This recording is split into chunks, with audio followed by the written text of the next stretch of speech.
Folks, Donald Trump's tried and true strategy of creating a new scandal to distract from the old scandal is backfiring. It's not working. And that's because some scandals have enough legs to catch up with you. Meanwhile, the Harris campaign is catching fire and surging right just at the right time. And I'm here to tell you why we still need to run all the way through the tape, but you can take a chill pill and relax as we elect our first woman president in history. Are you guys ready for story time? I am. Let's go.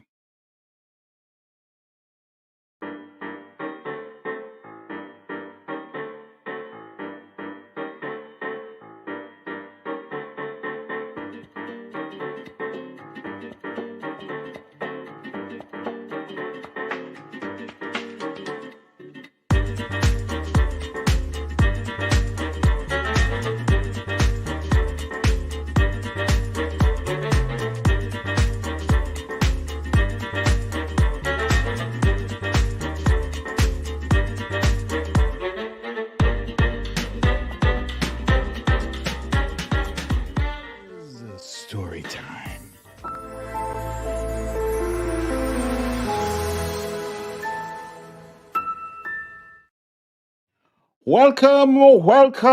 Welcome, ladies and gentlemen, to another episode of Storytime with BDD. I'm your host, BDD, aka Brooklyn Dad. Happy Friday, guys. Happy Friday. This is the final episode of Storytime before Election Day, which is just around the corner, right around the bend, just after the weekend, 2 days later on Tuesday. So yeah, I've had my moments where I was nervous, where I was just racked with worry. Not so much. I had a phone call today. It was a good phone call, and we are going to get into that. But first, let's see who do we have here at the top. We have oh no, Zelda has been Zelda has been replaced by Kevin Neal at the top of the show. I'm not sure who Kevin Neal is, but there is Kevin Neal. Marcus G from Germany is here. Fuck Trump is here from Tampa. Roger Simons Jr. is here. Says good. He's a criminal rapist. As hat, and I voted for my cat. That's a wasted vote. That's a shame. Excuse me. Happy Friday from Michigan. That's William Milan is here. Zelda. There's Zelda. Lucy L. Monique Lee is here. Valerie G. Jenny Rayner. CJ. Monique Lee. Did I say that already? Yes, I did. Claudia. Lucy L. Okay, so the gang is all here. Welcome, you guys. Welcome. I want to jump right into our content. So let's do a quick recap of what I like to call stories of the day.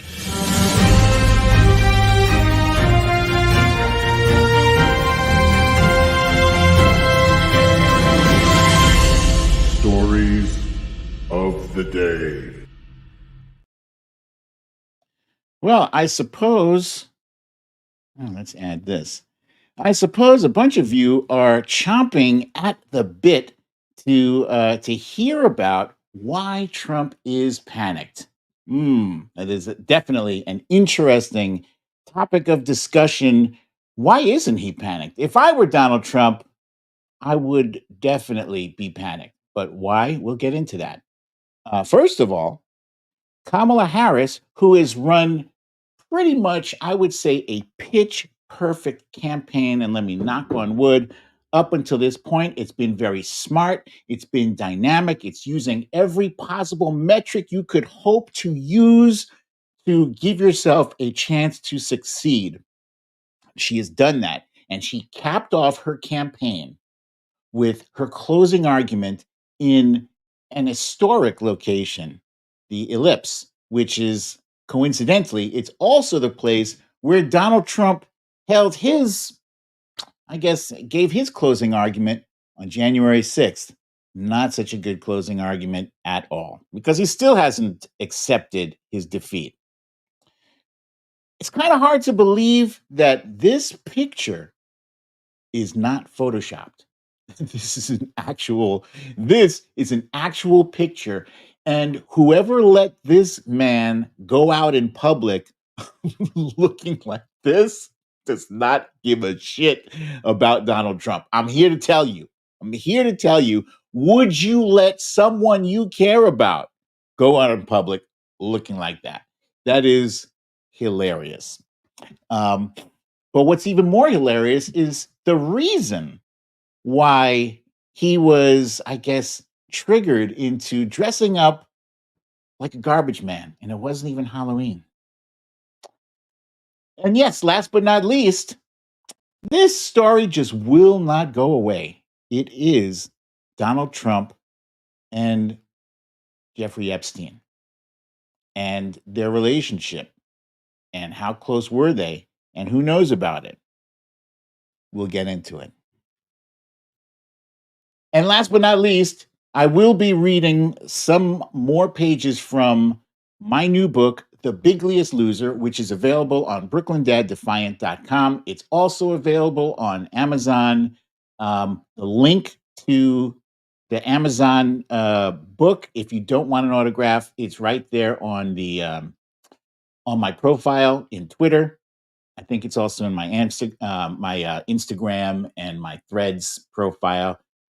Check it out. It's a fantastic book, if I do say so myself. And I do say so myself, but so do many other people who have read it, who have bought it, read it, and enjoyed it. Um, and you'll see for yourself when we read some more of it later on today. Please, if this is your first time here, make sure you hit the subscribe button. If you are one of our viewers watching on YouTube, hit that subscribe button and also hit the like. It looks like the thumbs up that I'm throwing up right there. And let's get into it.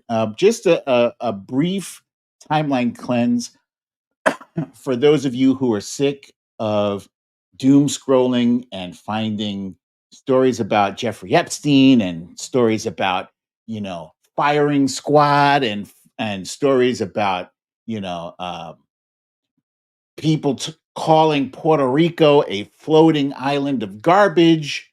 When I left my office earlier to heat up my coffee, I found my dog Rainy and her new friend, our kitten Sunny. Rainy and Sunny are the best of friends. Um, I wonder sometimes if Sunny really is not just kind of uh, totally claiming territory from Rain. But the two of them are adorable together. This is that timeline cleanse that I always have time for. Uh, so I did get into the Halloween spirit teensy bit, rocking my Kamala First Woman President T-shirt, also available on BrooklynDad.com. I was dressed up as a cowboy for Kamala, cowboy for Kamala. Um, and the cowboy hat is not available there, but the T-shirt definitely is. As is this T-shirt, which I will sport for you here. It's Spanky McDumbass coming to a prison near you soon. That, by the way, this is a picture from the book, The Bigliest Loser, extremely expertly drawn. It's hilarious too. Okay. Let's see. What else do we have here? Also, this coming Tuesday, I will be appearing on Hal Sparks' show. Those of you who know Hal Sparks, he's very funny. He's very smart. This will be on Election Day, the afternoon. I believe it's 4 or 4:30. I have to double check that. But those of you who I'm in message rooms with, I'll update you, and I'll probably post something on Twitter. Very briefly, last weekend, it's Friday, so Friday is pizza and movie night. I did watch this movie on Netflix, and it's called Don't Move. And First, I thought the whole premise of this, I wouldn't get into it at all because it seems like very limited as far as like the number of characters and the number of things that could possibly happen. But the woman on the screen here, the protagonist, is mourning the loss of her 3-year-old, or I think it was 3-year-old son. And she just can't seem to move on with her life. And she is considering taking her own life. And then she meets someone who convinces her not to do it, but then proceeds to inject her with a chemical that's going to cause her body to be paralyzed, completely paralyzed within 20 minutes. How can she possibly survive that? That is the premise of the movie, and it actually was really pretty cool. Pretty cool. So check that out when you get a chance. Let's jump right into the rest of our news here. So this week, this whole season, it's been a very compressed campaign for Kamala Harris. She was literally only um, the party's nominee for less than 3 months, and in a remarkably short period of time, the entire Democratic Party lined up behind her, rallied around in support. And, I want to address a complaint that Donald Trump, who really, really misses Joe Biden so badly, every day he talks about Joe Biden, they really did him poorly. Yeah, they took it away from him. They took the presidency away from him. No, they didn't.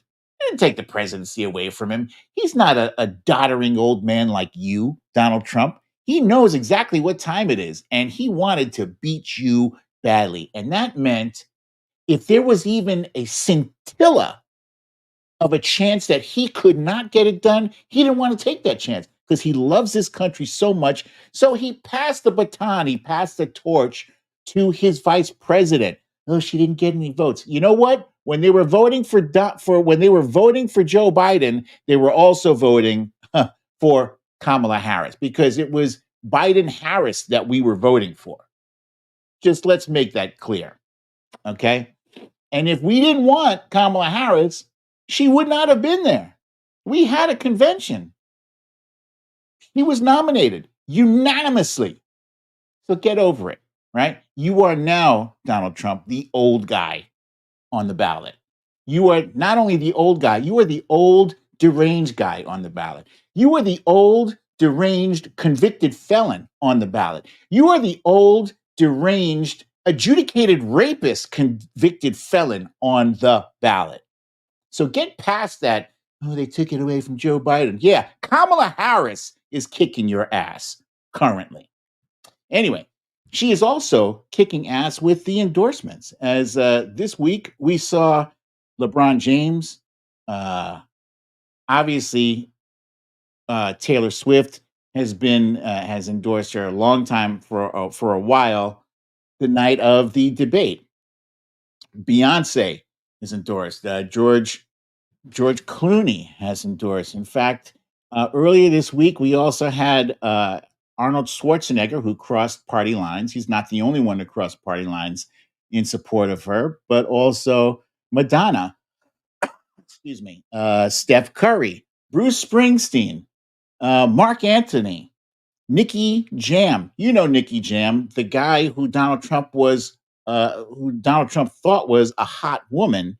Yeah, he is now supporting Kamala Harris. And I think that has more to do with the fact that Donald Trump's comedian called Puerto Rico a floating island of garbage. And Donald Trump failed to offer any kind of rebuke to that whatsoever. All he offered was, we don't know who he is. We don't know. We never heard. I haven't heard it yet. I don't know. What is the joke? I don't know anything. That's his constant excuse for everything. I don't know. Why would you want to elect somebody whose answer when shit goes wrong, his answer is, I don't know. I don't know. Who is it? I don't know. You want that as your president? Your all powerful, all knowing president, a fucking bullshitter? And finally, Barbara Bush, uh, George W. Bush's daughter, has also crossed party lines to endorse uh, to endorse Kamala Harris. And that kind of begs the question, like, for George W. Bush, what's the deal, man? Even your vice president, Dick Cheney, crossed lines to support. What are you waiting for?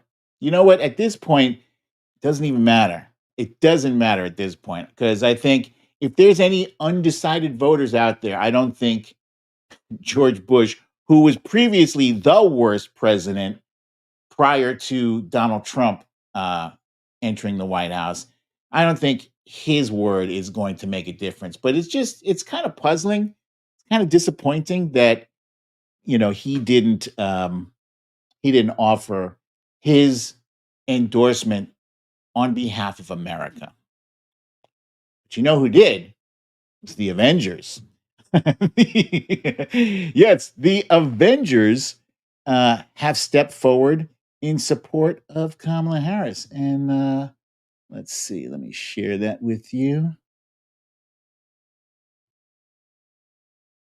Hi, you guys. Hi, Avengers. Hi. Thank you Hey, for Scarlett. jumping on the call. Whoa. I think you mean assembling. I said Wow. assembling. Don, that's pretty good. No, that was funny. Scarlett, it is our pleasure to come together and to get the vote out this election. Come on. Yeah, how can we be of service? Well, how about we start with what our voting plans are going to be, who we're going to bring to the polls with us, that sort of thing. I think Kamala Harris needs a catchphrase. Ooh, yes, definitely a catchphrase. How about this? I'm just off the top of my head. I can do this all day. Shut up. I hate it. Okay. I mean, it's original, but What about something punchier like, ooh, boom. You looking for this? Iron Man 2, everybody loved it. okay, again, I think we're just trying to get out the vote. Kamala forever. That's better. Okay, how about I'm down with democracy? It's just clean, it's simple. Okay, I like that. It's hard to argue with that. Kamala Harris down with democracy. Oh, yeah. I'm Kamala Harris, and I say No. down with democracy. I don't know if that sounds the way we want it to sound, though. I think we just need, can we get some production though? Jarvis? My name's not Jarvis, but whatever. Oh, yeah, that's right. Down with democracy. Down with democracy. Is that what we mean, though? Yeah, together we're going to tear down democracy. Will you stop playing heroic music under yourselves? I'm Kamala Harris, and I am down with democracy. Did I sound enough like her on that one? That was great. How many Golden Globes have you been nominated for? I'm just curious. Yes! All right, that was awesome. All right, that was fun. That was obviously the cast of the Avengers all coming out in support of Kamala Harris. And I love it because I'm a comic book nerd. And yeah, it might have been a little bit cringy, but I don't care. You know, it's all is fair in the name of democracy, except I'm glad they stepped away from that down with democracy thing. That's stupid. So let's talk briefly about a poll that came out earlier today showing that that there's a gap between the genders in early voting, and it's pretty significant. It's a 10-point gap, 54% female to 44% male. And hang on a second, I think I just missed. Holy cow. Zelda, my friend, thank you so much. Thank you for that kind donation. We greatly appreciate you here at Storytime with BDD. Thank you. Thank you so much. Yeah, so it's been an overwhelming difference between female votes and male votes, and that actually has some right-wing influencers like Charlie Kirk losing their shit, collectively losing their shit, saying, "Oh, men, if you don't get out there and vote," and specifically, he's referring to Pennsylvania. He's concerned that men in Pennsylvania weren't getting out to vote. Men, if you don't get out there and vote, Kamala Harris is going to be your new president. Interesting. So Donald Trump seems to have doubled down on his strategy for going after the bro vote, right? The bro vote. That's why he interviewed. That's why he had that softball interview with Joe Rogan. Joe didn't push him at all. He didn't challenge him. That wasn't the point of that. It was just to get in front of the bros. And the bros, I've known some bros, right? I know some bros, and they're not motivated to vote. I can't say all of them, but a good number of them, a good percentage, a chunk, maybe a third of them are just, you know, they're all about trolling. They're all about passive, engagement. They're not about standing online. They're not about democracy. They don't give a shit about it. So, um, anyway, so this is some good news. Other good news at this point, so this was from 3 days ago. This was an ABC News Ipsos poll showing Kamala Harris with a 4-point lead over Donald Trump amongst likely voters, and that's pretty significant. That's 4 points. That's just a hair outside of the margin of error. Margin of error is considered 3 points.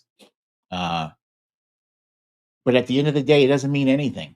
Does not mean a damn thing. It still means, as I said earlier, we have to run through the tape. And what does run through the tape means? It means that we have to vote, right? You can't just talk about voting, right? We have to actually vote, cast your vote. And if you've already cast an early ballot, I thank you for that. Democracy thanks you for that. If you brought a friend, a family worker, a family member, or a coworker, that's great too. Democracy also thanks you. If you are planning to go on election day, that is also a very good thing. It's a good thing because the voting model has changed somewhat. And this is what I learned in the phone call I had today, is that the same voting patterns that we saw in 2016 and 2020 are no longer those same voting patterns. They've changed. They've changed primarily because we're no longer in the middle of a pandemic.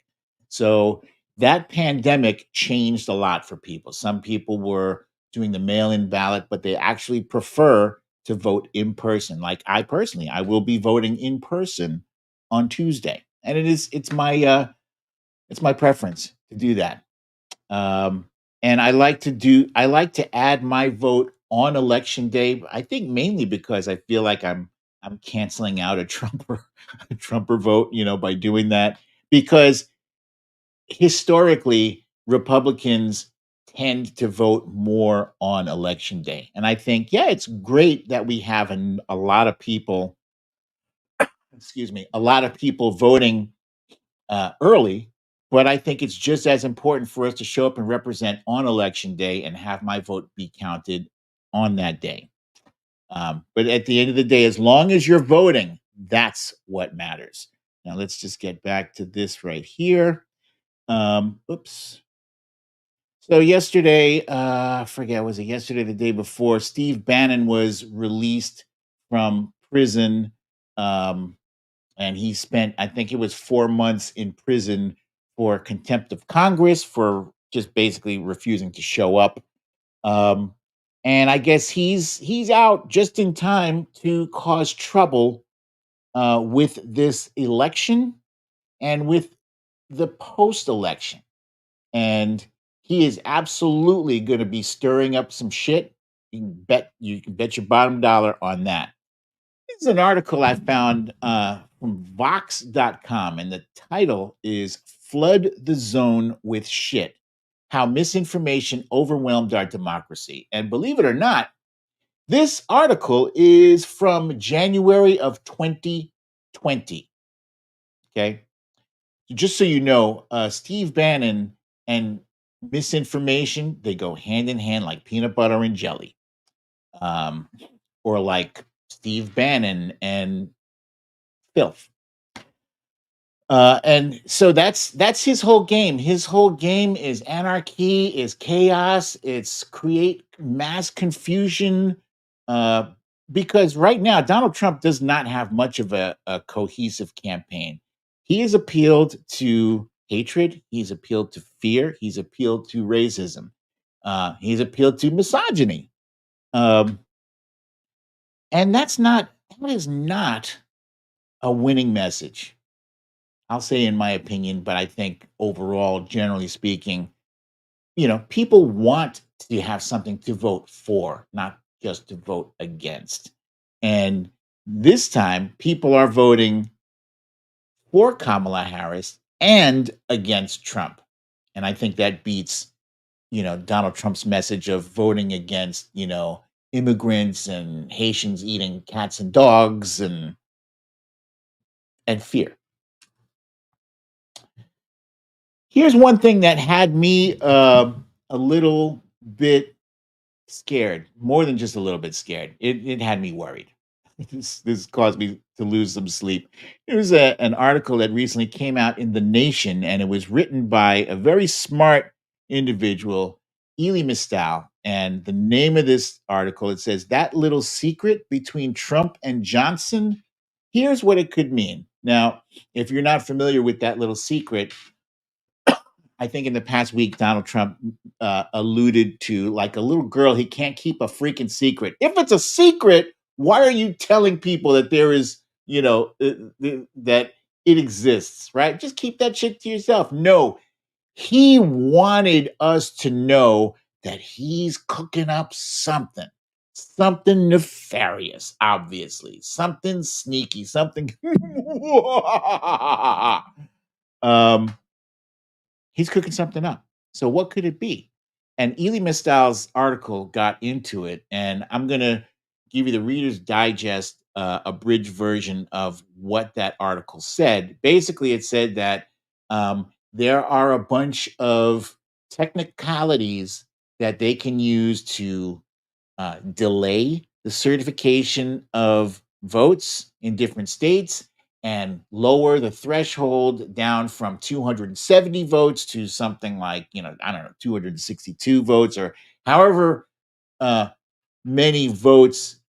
If Trump couldn't get to 270, they were going to make it so that he didn't have to. And it could even potentially go to the House of Representatives or even to the Supreme Court to decide who our president was going to be. And this had me just kind of beside myself, like, what?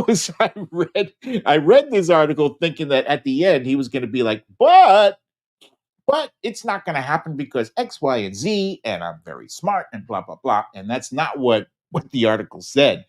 So I was a bit concernicus going into today. Today, I received an invitation to attend a Zoom call, and it was, this was like a high level kind of Zoom call because I'm a high level kind of guy.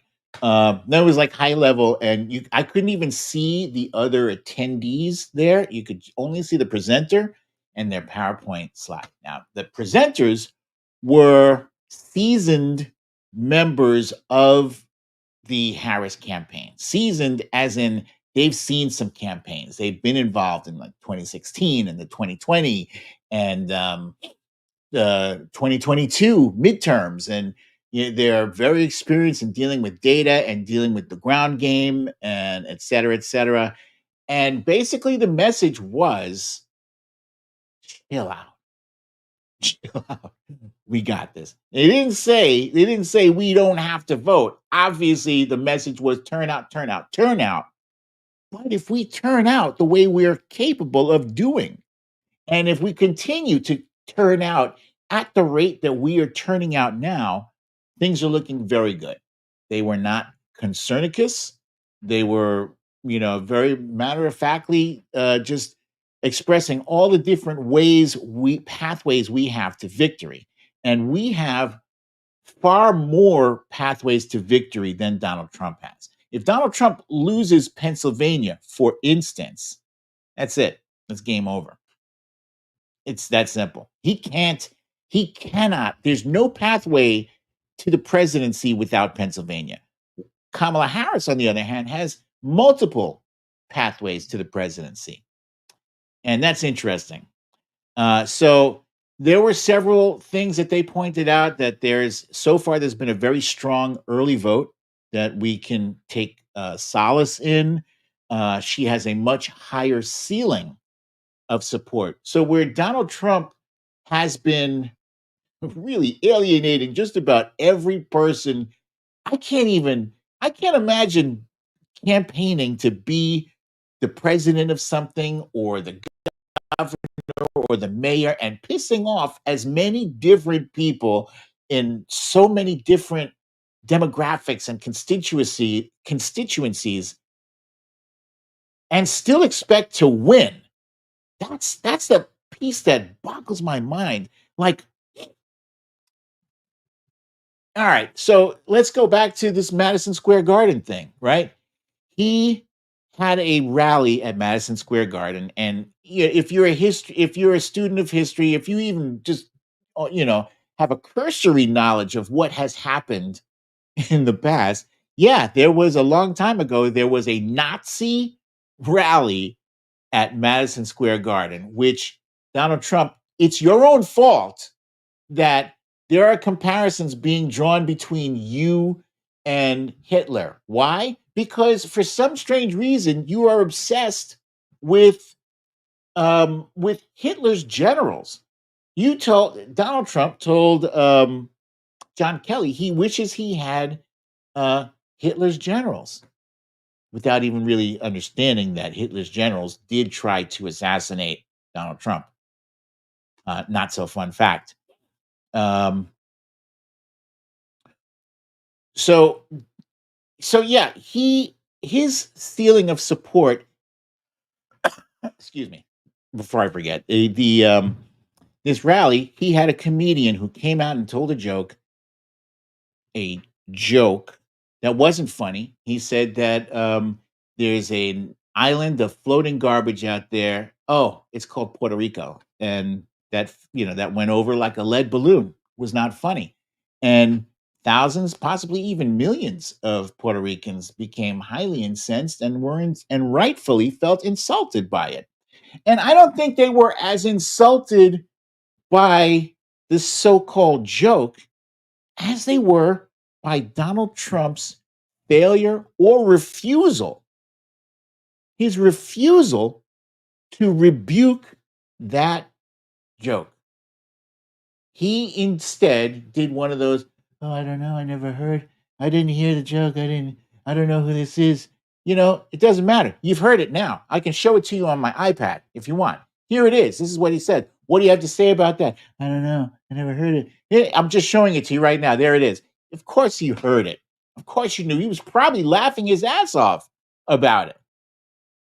So that's what I think. Puerto Ricans are not stupid. In fact, you know what? Americans in general are not stupid. And for those of you who still don't know, Puerto Rico is part of America. Puerto Ricans are Americans. And you should know that. You should know that, despite the fact, Donald Trump, that you delayed getting aid to Puerto Rico after Hurricane Maria.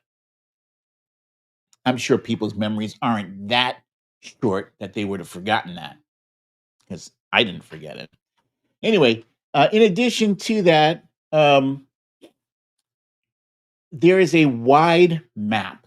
There's a very wide map of support for Kamala Harris. By wide map, I say, there's something that's called a blue wall. Let me see if I have that here. Here. There's something that they refer to as the blue wall. And that basically means that the states within that blue wall can get us to a minimum of 270 votes. This map here shows 281 electoral votes. And there were 4 different votes. In addition to the blue wall, there was the what is it, the Rust Belt? Let's call it the Rust Belt. I think that's like the Arizona and Nevada thing. And then there were like 2 or 3 other what they called combo maps. So where this just basically shows all the different pathways to victory for the Harris campaign. And in addition to that, the Harris campaign also has the most resources. She did raise $1 billion with the B dollars and the best ground game. Thousands of volunteers and staffers that have been at this for a very long time. And when I tell you they know all this data, They have the nitty gritty down to a science. They are not winging this. They are not taking any chances. They are crossing every T and dotting every I. And last but not least, they have a legal strategy and team. That's Mark Elias. And where's Mark Elias here? Oh, here. Harris campaign's legal team takes shape as election battles heat up. The campaign is adding Mark Elias, one of the party's top election lawyers, to help Democrats counter what they expect to be a contentious post-election period.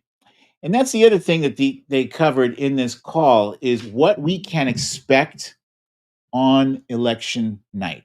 And it's important to know that on election night, first of all, we all expect Donald Trump to declare victory early.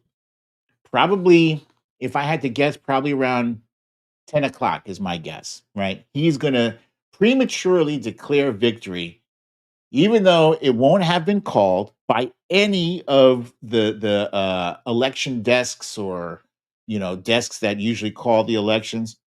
Doesn't matter. He's going to declare it. So people will wrongly go to sleep after having celebrated prematurely, thinking that they won, had it in the bag, only to wake up and find out that there are still votes being counted in multiple states. There's a lot of states where you don't get the results quickly. You do get quick results from Georgia and North Carolina. You get slower results, from Pennsylvania, Wisconsin, and Michigan. That's just how it is. And then even slower from Arizona and Nevada. I think that's how you pronounce it, Nevada. Excuse me. And so we are looking at potentially not having a final verdict on this election by as late as Wednesday or even Thursday or beyond. That's just what it is. So there's going to be some chaos, there's going to be confusion, and there are going to be, I guarantee you, on X or Twitter. I don't call it X, by the way. I do call it Twitter. On Twitter, there are going to be millions of bots spreading misinformation. And what they advise us to do is do not amplify the misinformation or disinformation. Don't quote tweet it. Discuss it, but discuss it without amplifying it, without distributing it. Don't add to the views or the impressions that video gets. And there's going to be a shit ton of them. There was one that came out today. It was saying that a Haitian illegally voted in Georgia. And that was quickly debunked by Brad Raffensperger, who is the election official down there in Georgia, and confirmed that this was AI from none other than Russia. So, hang on. Let's see. I also want to say, right, as far as if you're watching this from Twitter and you find yourself swarmed by bots, by, Trump bots, Russia bots, whatever, just people who are looking to shit post you, block them. So up until a week ago, my strategy was to mute them and ignore them. And I thought that was clever and cool. And you know what? I don't have time for that bullshit anymore. So I'm just straight up blocking. I don't, who has time to sort through so much bullshit? I don't, and I'm only human. So my brain can only take processing so much disinformation, and it's taking time away from legit replies. So absolutely, I recommend blocking at this. And Brad, I hear you. He says, no, I talk shit back. That's probably because you don't get, the hundreds of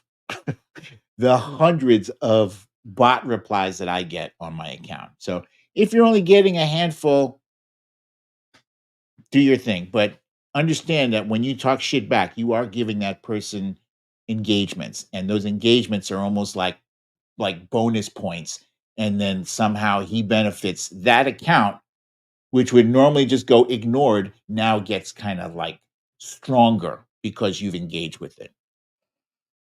Excuse me. So yeah, another note, they said, don't engage with disinformation or any content that shows voter suppression at the polls, which is designed to scare people away from voting. The goal right now is to encourage as many people as possible to go and vote. And if you are uplifting, if you are promoting content that shows that, someone is being disenfranchised, someone's being pushed away or whatever, that's not helpful to the process. We need people to feel like their votes count, because they do. And we do intend to count every last vote. So, yeah. So briefly, let's go back to this bullshit right here. This was probably one of the most unintentionally funny self-owns that I've ever seen a campaign do. Right behind Michael Dukakis with the oversized helmet on his head back in the late 80s, early 90s, late 80s. Donald Trump himself donned a garbage garbage collecting vest, and actually had them brand, excuse me, a garbage truck with his name Trump on it, "Make America Great Again." This was stupid. This was stupid because, let me give you a perfect example. Today, Donald Trump said some more dumb shit, really dangerous shit. And they try to they try to explain it away and say, "Oh no, that's not what he meant. What he said was no, no, no, no, no." No. He's already established. Donald Trump has already established that he is using violent rhetoric to speak about fellow Americans. He has already referred to Democrats, to left wingers, as the enemy from within. And he's already expressed the desire to use the National Guard or the military against fellow Americans. So that's who he is. That's where he lives. The other day, President Biden was addressing the comments made by that so-called comedian, and he called that guy's comments garbage. So naturally, the right wing went apeshit. "Oh, he's calling all of us garbage. Let's get out our garbage bags and let's rock these." And the stupidest thing I've ever seen. And he himself, President Biden himself, came out and clarified his comments. Unlike Donald Trump, all Donald Trump will do is say, "I never heard. I don't know what. I don't know. I don't know." Joe Biden had the cojones to step forward and say, "Look, that's not what I meant. What I meant was," and if you play it back, you can hear him say his demonization of the people of Puerto Rico is unacceptable, blah, blah, blah, blah, blah, blah, blah. But they took that shit and they ran with it. Donald Trump, he makes statements like, "I need the kind of generals that Hitler had," and he expects people to, give him a pass on it. The other day, he was in a meeting or in an interview with Tucker Carlson, and he made some comments about Liz Cheney, and I'm going to play those comments for you now.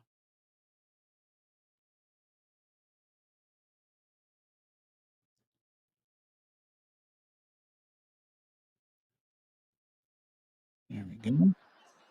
She's a rat. And I don't blame him for sticking with his daughter, but his daughter is a very dumb individual, very dumb. She's a radical war hawk. Let's put her with a rifle standing there with 9 barrels shooting at her, okay? Let's see how she feels about it. You know, when the guns are trained on her face. You know, and I don't blame him for sticking. So to this comment, right wingers rushed to say, "Oh no, that's not what he meant. He was saying he was criticizing Liz Cheney for being a war hawk." Oh yeah? Why didn't they go after George Bush? Why didn't he go after George Bush with comments like that? George Bush, after all, is the guy who authorized the war in Iraq. Why didn't he go after Dick Cheney? Dick Cheney. Dick Cheney was the shadow president during the Bush presidency. Everybody knows that. Why didn't they go after Donald Rumsfeld? Why didn't he go after any of the senators or members of Congress who approved that fucking war? You know when Liz Cheney was elected to Congress? 2017. She wasn't even in Congress for that war. 2017. You know who else was in office in 2017? Donald Trump. So, if he's talking about her being a war hawk, what war was she hawking during Donald Trump's supposedly peaceful presidency? Everybody points to Donald Trump. Oh, he never started a war. He never started a war. So what fucking war was Liz Cheney supporting during his presidency? That he has the gall and the audacity as a former president of the United States, he has the gall to come out of his mouth with that bullshit, threatening rifles in her face.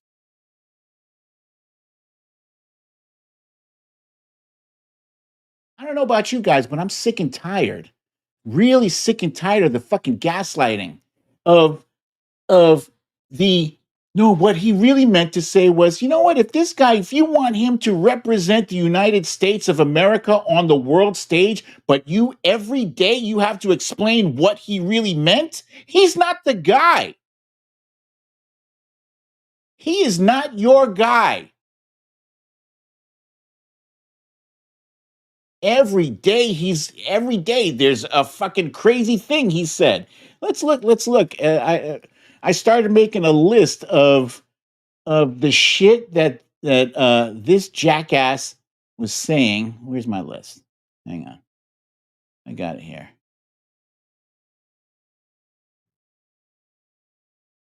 Oh, wait. Do I not have it? Hang on. Oh, it's here. Oh. he was in New Mexico the other day. He said, "I'm only here because it helps me with Latinos." That's a good one. This was just yesterday. I'm not Hitler. If you are arguing you're not Hitler, you are losing, buddy. You're losing. Whether the women like it or not.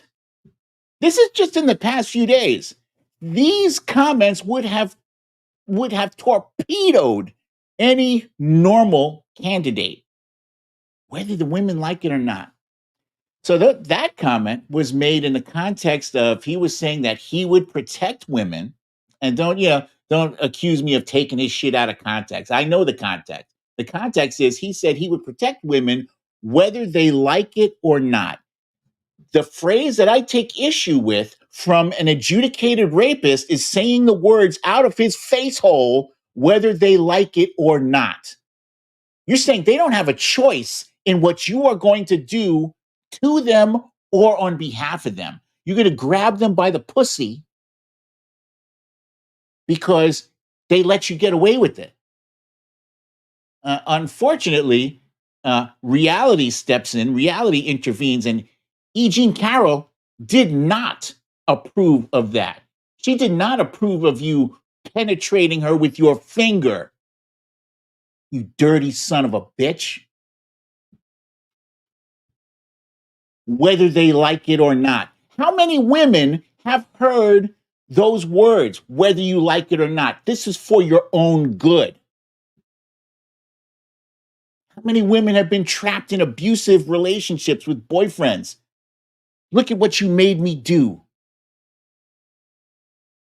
All of that context is wrapped up there in that phrase, whether the women like it or not. And your candidate said that shit out of his stupid mouth. America is a garbage can. He said that too. America is a garbage can. The enemy from within. They're eating the cats. They're eating the dogs. Arnold Palmer's dick. She happened to turn black. I have concepts of a plan. And on and on and on and on and on. And on. This is the boneheaded buffoon that you want as your president. I say we are going to come out in record numbers, and put him in the dustbin of history where he belongs. And that leads me to this story here. So, Jeffrey Epstein has been deceased for a long time. He died in prison during the Trump administration, under the purview of Donald Trump's Attorney General, Bill Barr. Mysteriously, Epstein himself became a phrase, because it was believed that he didn't really kill himself. Well, who would stand to benefit from Jeffrey Epstein suddenly becoming deceased? There had been rumors this way and that. All we have now is Ghislaine Maxwell, who is, I guess she's in prison, and she hasn't said much. We have pictures. We have phone logs. We have flight logs, all of which Donald Trump appears in. But the other day, and we have testimony from a variety of sources. The most recent one is from Stacey, I want to say Williams, who's there on the screen right now. Stacey Williams is a woman who was 15 years old. This is what she said.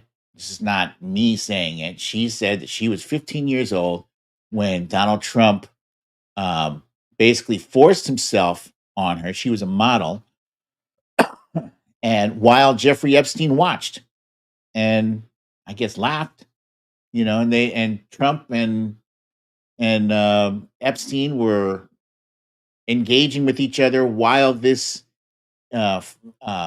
molestation was happening.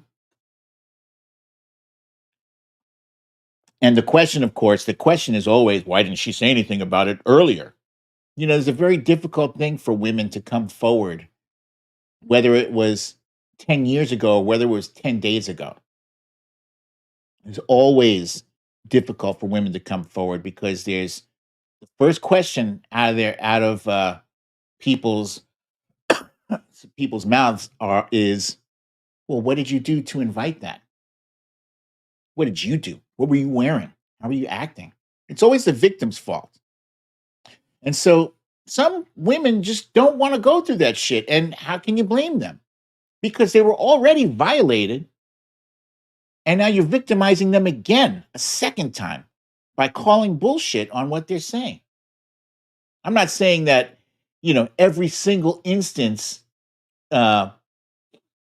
is truthful, but I'm saying if you're starting from a default of doubting what she has to say, then it's already a problem that has to be discussed, has to be addressed. And so the other day, Michael Wolff is the author of Fire and Fury, Inside the Trump White House, and a bunch of other books and works, because he's been, permitted in the Trump orbit. Trump likes having things written about himself because, his narcissism, his ego insists upon it. Bob Woodward has been, around Trump a bunch. and has gotten loads of shit from Trump. Loads directly from Trump's mouth, from tape. And tape. Aha. So you're saying there are tapes? Yes, there are tapes. And I'm going to share with you a little tidbit we heard from Michael Wolff himself.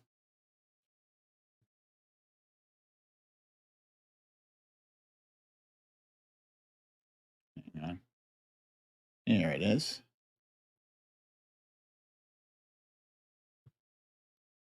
I think we have a snippet from one of the conversations that I recorded with Epstein, and I think this was in a restaurant in 2017. His people fight each other. Right.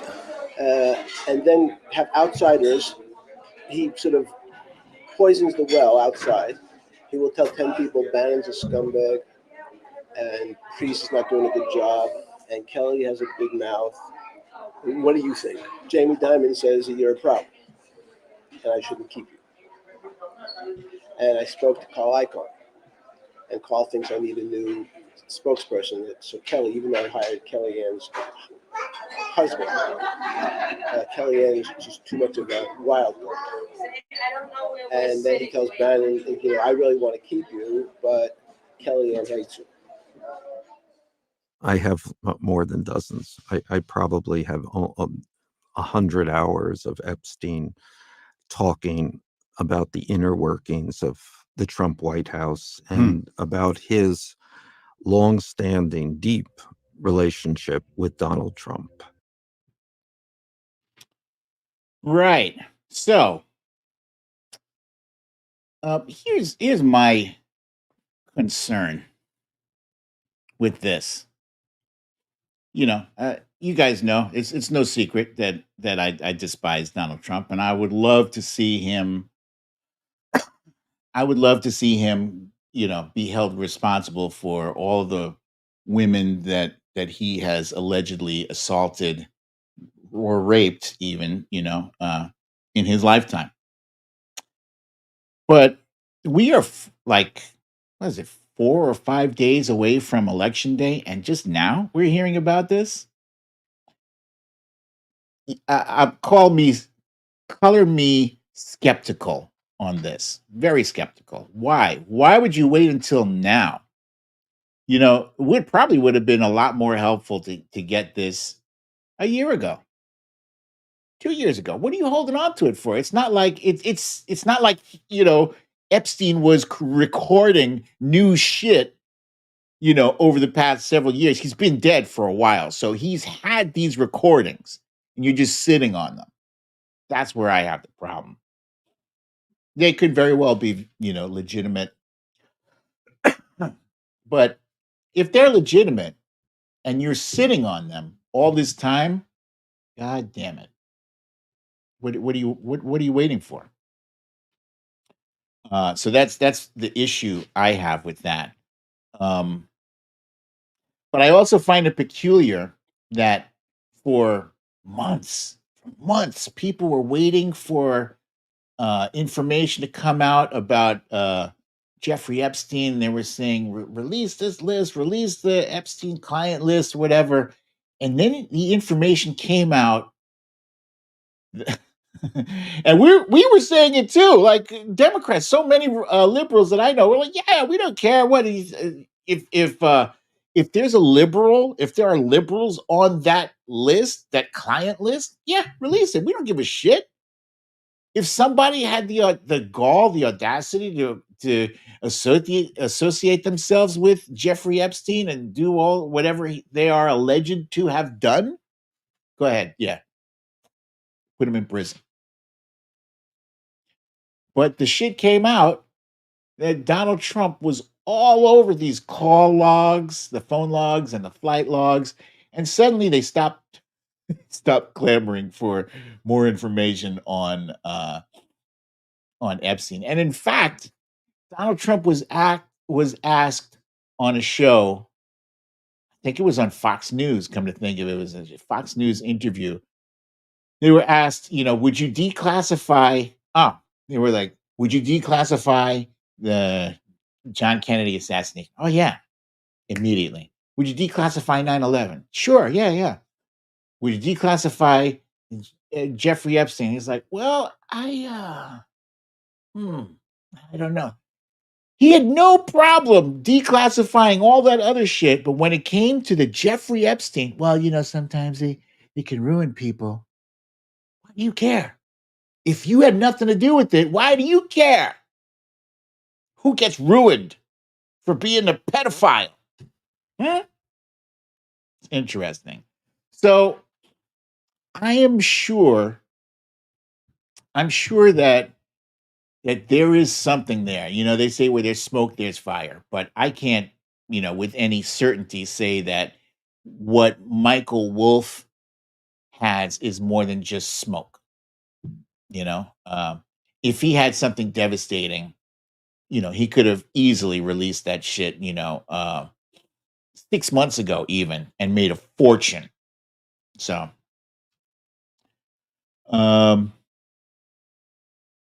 anyway, we are at that stage of the show where I am now ready to move on to some excerpts of The Bigliest Loser, which is available on BrooklynDeadDefiant.com, also available on Amazon.com. Also, those links are available on my profile on Twitter, on Threads, I think on Facebook, and what else? Instagram as well. Where we left off, we were just getting to the point where people were assembling for January 6th. And in fact, as I explained last week, this page here was based on based off of an actual photograph taken from that day. And it says here on January 6th, Spanky's angry supporters showed up. Some had t-shirts that said Civil War. Some had zip ties and bear spray. Some even had guns. But Spanky wasn't concerned because they weren't angry at him. He told them to march to the Capitol and said they had to fight. Spanky incited an insurrection. So let me just explain this to you guys, right? The whole purpose of me having written The Bigliest Loser was I knew that we were going to be at a very stressful point now, the election, and I knew people were going to need something to take their attention off it, something to laugh at, etc. And there's plenty of funny stuff in this book. But this was one of the first pages, the first spreads that I had in mind before I even wrote one page. This is the actual center. This is the middle point of the book. This was meant to be very serious because I don't think there was anything more serious than this assault on our capital, this assault on our democracy. All of us remember where we were on January 6th and how shocked we were to see the events unfold in front of us. And I wanted to make sure that this wasn't another thing that got memory hold. There's a lot of stuff from Trump's presidency that gets memory hold, and I think it's important before people cast their votes on November 5th. I think it's important for people to remember exactly how shitty he was as a president. And, so this is what the spread looks like. And I'm just going to read you one page at a time. I think that's better. And for 187 minutes, Spanky's angry supporters fought Capitol Police. They beat them with fire extinguishers. They beat them with flagpoles. They smashed windows and doors. They smeared feces on the walls. They even brought a gallows to hang his vice president. So if you look at the screen there, for those of you who are watching, you can see Spanky towards the top of the page. He kind of looks oversized, and that's intentional. And you can see his super long tie streaming throughout the crowd there. But this is an actual scene of violence, extreme violence. This is not someone who is inspiring people's better angels. He's not inspiring people to be their best selves. He watched for a goddamn 187 minutes. He could have stopped this. He could have stopped this early on. He was watching for a long time. He was watching while his son, his crazy son, Don Jr., was trying to text Mark Meadows and tell him, get him to stop this. This is ruining his legacy. That's his son. Sean Hannity was texting. Laura Ingraham was texting. So many people were texting while Trump was doing nothing. So I wanted the artwork on this page to represent his dark, demonic inside, his evil self. That's why his face, as you can see in this picture here, appears darker. That's what I wanted to exhibit. And in one of the darkest moments in America's history, Spanky just watched, smiling and doing nothing for 187 minutes. Spanky was an utter disgrace. And as you can see there's a picture of the QAnon shaman on the right side of the page there, who became infamous for walking around looking like a moron with horns on his head. Eventually, the attackers went home. Votes were certified, and President Biden was confirmed. But the damage was done to Spanky's legacy. He was the only president in history to refuse to peacefully transfer power. He refused to let Mo Biden get security briefings. He just acted like a major spoiled brat.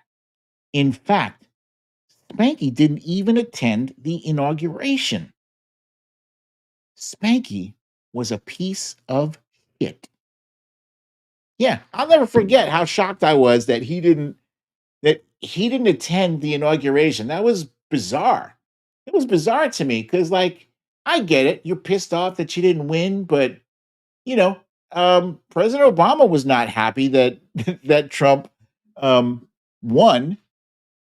But not only did he attend the inauguration, he and Michelle, you could see Michelle, she was given some serious side eye that day, but they were really nice to Melania, who did not deserve it. And President Obama did his thing. He did his thing, and it was killing him. But Trump could not rise to that. Trump was too small and too petty. That is why Spanky McDumbass, it's not an accident that Spanky McDumbass is depicted as a tiny body with a ginormous head. The ginormous head represents his narcissism, his inflated sense of self-worth. The tiny body represents the pettiness, the smallness of the man that he is. And there lies the conflict. That's not even the word that I'm looking for. But next page. The Congress got together to impeach Spanky again. This time it was for incitement of insurrection. Led by Speaker Virtuosi and the House Democrats, Spanky was easily impeached, but then it went to the Senate.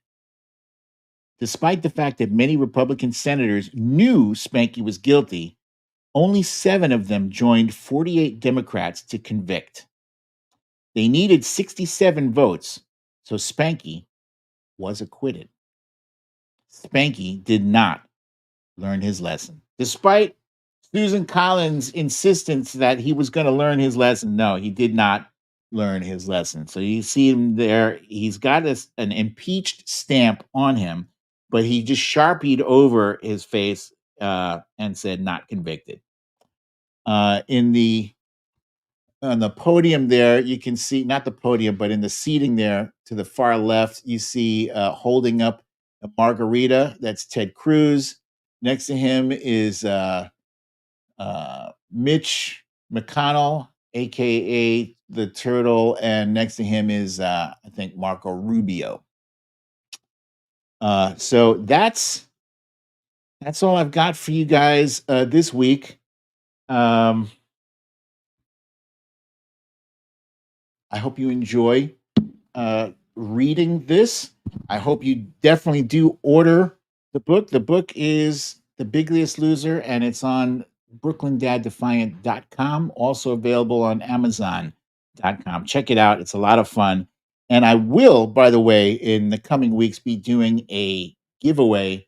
I mentioned last week that there are some Easter eggs in this. A certain character appears 3 times, certain individual 3 times in the book, and the challenge will be for those of you who do have the book. The challenge will be to find all 3 instances, and please don't spoil it, guys. Do not spoil it if you know, because those of you who do, when I do this giveaway, you will be asked. That's that. So, guys, thanks for joining me for another episode of Storytime with BDD. I'm your host, BDD, aka Brooklyn Dad. And I want to say this to you guys. This has been a long year, very long. And I get it. You know, I'm as exhausted as you are. I'm still a little nervous. But that call that I took today, the call that I joined today was really, really helpful in allaying some of my fears. Now, do I have a crystal ball? Do I know for a fact that Kamala Harris is going to win? No. I have faith. I do believe. I believe in my heart. I even predicted. I predicted in this book, not only did I predict Kamala's win, I predicted by how much she was going to win. Now that should be interesting. I missed when Joe Biden won. I missed the popular vote total by 2 million. My guess was 79 million. He ended up with 81 million. So it should be interesting to see how close I come to getting it right. But I want to thank you guys for your support and your encouragement in this whole time. You know, I see a lot of comments, you guys saying that I help keep you going. I'm glad that I do. But I'm going to say to a lot of you that you guys help keep me going, you know. And I think we're going to get through this together. That's what it's going to be.